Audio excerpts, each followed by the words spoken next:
Tonight on Open Line, we are talking about criminal justice reform, and the latest push in Tennessee happening on Capitol Hill right now is a truth in sentencing bill to provide clarity, but it also does away with parole, and it does away with incentives within prison to get out early. I have Josh Smith, who is joining us. He is the founder of Fourth Purpose, also a former federal inmate who then went on to create a multi-million-dollar business and also this foundation.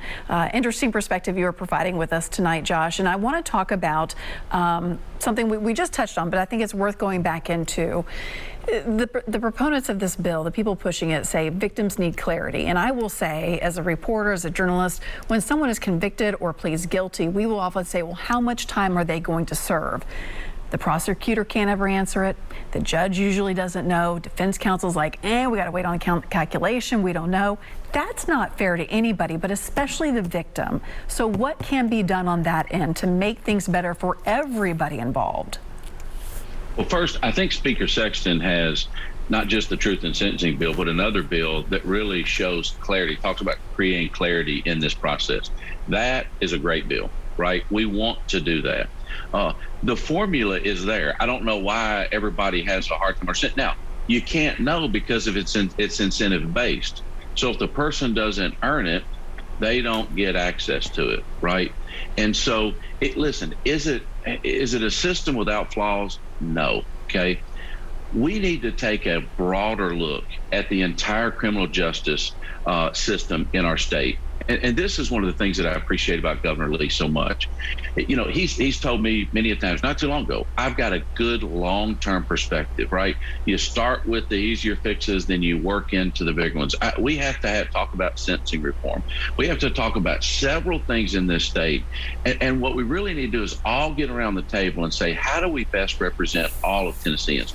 Because, listen, nobody wants to create more victims. Would you agree? No matter what Absolutely. The system is. Nobody wants to see other people go through this.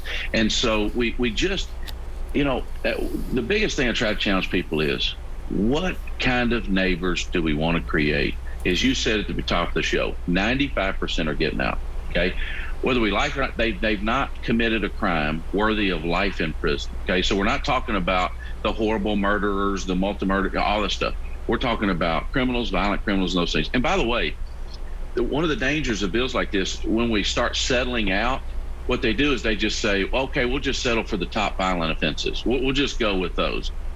I would argue those are the ones that we need to work on programming the most. Those are the ones that I'm more afraid of when they get out than in. I've lived with them. I've stayed with them. I've been around this environment. I promise you, you do not want them to sit for 10, 20 years, no matter if it's 100%, and not do any programming and then get out. They're not better, okay? It doesn't create a better public safety situation. You already talked about the studies done in Georgia and Arizona that showed once these incentives were taken away, it just caused more unruliness in prisons. Recidivism rates went up. Why do you think lawmakers here are pushing this then? Is it just to look tough on crime in an election year? You know, I want to be careful because I hope that's not the case, okay? So what I hope is the case is, you take DAs for a second, okay? Which I end up battling a lot with some of the DAs. But can I tell you, I couldn't imagine doing their job. You know, they settle out, let's assume 95% of cases, they fight 5%, and it's the worst of the worst. I mean, imagine what they see every day. Imagine what law enforcement sees every day. Well, you have these legislators that are listening to them and being around that. So I'm hoping that the heart is, hey, we've got to fix it and we've got to do something.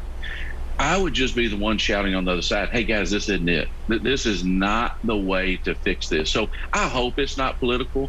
I think we should be tough on crime. But as Governor Lee said, we need to be smart on crime too. And in this state, we've not been the smartest. You know, we've not done that. We're seeing other states go way far over the other way, and we're seeing it cause increase in crime and all those things. We don't need to go shift so far over here that we forget that there needs to be a perspective that helps these people re-enter society in a way that they don't come back. We have to be smart as we're approaching this, or we're going to have some big problems to answer 4 years down the road. So in your perspective, what are some smart ways we can approach this and do better? Well, for one, Tennessee is on a great path. That's why I say, what are we fixing? I mean, I understand the challenges of people not being able to know. I think we should be more clear in that. I think Cameron Sexton, Speaker Sexton's bill is going to do that. We need to be more clear. But we're going in the right direction. I mean, Commissioner Tony Parker, who just left in his role, 38 years in TDOC, we've watched between Governor Haslam and Governor Lee, this number is trickling down. The recidivism rate is coming down. We need to continue to build on the great things that have already started. We don't have to recreate the wheel. We look at evidence-based studies. You know, you said why, if with these studies, the legislators are still pursuing stuff. Can I tell you, all I've heard is them quote Florida. And they look at Florida with their sentencing and they say it's dropped crime. Well, guess what? Everywhere crime is dropped. It's not because of the sentencing situation. That's not what is driving that down. And so let's look at real evidence-based programming. Let's look at real evidence-based studies. Let's all come together, work this thing out to make Tennessee a safe place where when somebody comes in and they violated society, that we give them the absolute best chance to come back out and be the best citizens they can. And if not, if they don't, we leave the lights on for them. We put them right back in prison, right back into that corrective system. I think it's maybe worth mentioning again, you talked at the top of the show about your life, what led you to prison. And I want to explore, if you'll talk about that a little bit again, but I also want to explore what you think were the main reasons you could do really a 180 here and turn your life around. Well, I think for me, again, I can't do it without mentioning God and the impact that he had in my life. But, you know, when you're exposed to other things and you see that there's another way of life, I always looked at it as us and them. Okay. Mm-hmm. It's the smart, educated, you know, those type people, not me. That doesn't work for me. Yet when I got into prison with them, I realized, wait a minute. There's not that much of a difference between us. You just had different access and you just had those things. You know, it does make a difference if you have a father in your life all the time. It does make a difference if you have investment, which is why I'm doing the best I can to get business leaders, faith leaders, all plugged into the prison systems to show an investment, to give that young Josh Smith the absolute best chance to be able to be successful just as I am today. And tell people about that success. What have you found post-prison? Yeah, so post-prison, I've been able to enjoy. I mean, I just celebrated 25 years of marriage. Okay, 4 children. I'm getting to live the life that I don't even begin to deserve. I've got healthy relationships. I have healthy business relationships. All of those things, and started out as a troubled kid. I've had many people invest in my life along the way, and fortunately now I get to give back and invest in many others. Listen, that's why people said, what in the world have you done? When I sold my company, I put over $10 million, self-funded the foundation, okay? All to make prison a place of transformation, all trying to reach back to the young Josh Smiths, those young punk kids that may not have the best situation, to really be able to make them have the best outlook and change the outlook on what life could be. I know that you actually go into prisons a lot still and talk to the inmates there. What kind of reception do you get? Do they buy into your story? Or they think, you just caught a couple of breaks? Well, I think at first, you know, they're skeptical. I mean, frankly, they should be. I mean, in their life, I was. Mm-hmm. I was just in the youthful offenders program in West Tennessee just a few weeks ago. And when these are 18 to 25-year-old kids, all kinds of crimes, tough group. And you know what I told them? Hey, nobody's coming for you. Nobody's coming to help you. You have to do it on yourself. But guess what? I'm just here to tell you that you can. And so I brought in books, business books and faith books, and said, hey, you read these, you do this. I'm going to bring other people in, other business leaders, other people to invest in you, and watching hope come alive in them. What the current commissioner said that to me once. She said, for the first time ever, I saw you speaking to somebody. I've never seen hope come alive in somebody in prison, and I just watched it, them hearing you speak. So that's why I invest. I'll be in 2 prisons this week, speaking to different, actually thanking staff, feeding staff lunch, doing staff appreciation, but at the same time investing in some of those offenders, telling them, hey, if you want to change, you can do it. It's all up to you, period. You were a youthful offender. You said you had 10 felonies by the time you were 16 or so. Mm-hmm. Yeah. We have such a juvenile crime problem here, particularly in Davidson County, but it is spreading out.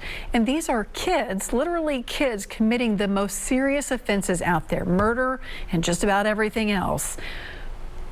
I know there are a million different reasons why kids do this. You've got to have some insight into it's not just because they're bad. It's not, and most of them don't even understand the consequences. Yeah. I meet and sit there and talk to them. I was in the prison. There were, I think, 6 at the time last year. 6 youths prosecuted as adults, and I'm going to tell you, I was expecting something totally different. These are kids. These are little kids. They didn't. I can tell you, they didn't understand the consequences. Now they committed real crimes, and they've got to pay. They've got to pay very real consequences. But I can just tell you, the life that they're living on the street is not what most of our middle class families are living. They're not being invested in by parents. It's just a different. Their life looks a lot different. And so until we as a community can start investing there and fixing it, it doesn't change. Unfortunately, we're having to manage it on the back end. But that gets into bigger problems and consequences of broken families and all those things often, most of the time. I think a lot of people find it very hard to say we want to be tough on crime, and then there seems to be no area in that conversation to talk about programs and incentives and ways to rehabilitate people. You're either one or the other. Do you feel that way? It is, and most people don't understand the collateral consequences. So until President Trump gave me a pardon last year, so I received a full pardon, all my rights restored. I used to say I can buy an apartment complex anywhere in the state, but I can't rent an apartment in one. I've been out of prison 19 years, have family, have that. That's just one of the many consequences that never leave you, never go away. I think there's 48,000 collateral consequences. And then what we as society say when we see them re-violating or going back in, we say, see, I knew they were bad. You see, they've not stopped. They're a bad person, bad people. That's not always the case. And so what I say is let's give them the absolute best chance of success. That's what we as society need. We need them to be successful, okay? Let's give them the absolute best chance. And like I said, if not, we'll leave the lights on and put them right back in prison, right back in that environment. And for those that won't correct, that's where they'll stay. What would you like to see lawmakers in Tennessee working on right now? I would love for them to be just working on ways that we can, just as I said, helping people that want it have the best chance of success at the end. Let's invest in them. Let's do our best chance to make them better. And that's just what we need. And we need to look at sentencing reform. We've got a lot of drug addicts in our correctional system that's not doing them any good. We need to be looking at drug rehabilitation programs. And then mental health is a really big issue in prisons. It's causing, in my opinion, a lot of the staffing challenges and issues that we have. Governor Lee just stepped up and did a big pay raise for TDOC staffing. It's helping some, but we have a long way to go to get back to staffing. So I just say, let's all dive in together. Here's my challenge to them. Visit a prison with me. To every lawmaker, I'll pay for it. I'll fuel the bus up. I'll come pick you up. Let's go to a prison. Let's talk about it together. Let's sit around and say, how do we work on criminal justice in a way that's good for Tennessee? And that's where I'm thankful for Governor Lee. I've spent a lot of time with him, become good friends with him. He has got just a tremendous perspective on the public safety of Tennessee and how best to turn that around, which is why I'm in the trenches with him on criminal justice reform. When we come back, I want to talk about this idea to eliminate the parole system and what that will look like in the long term.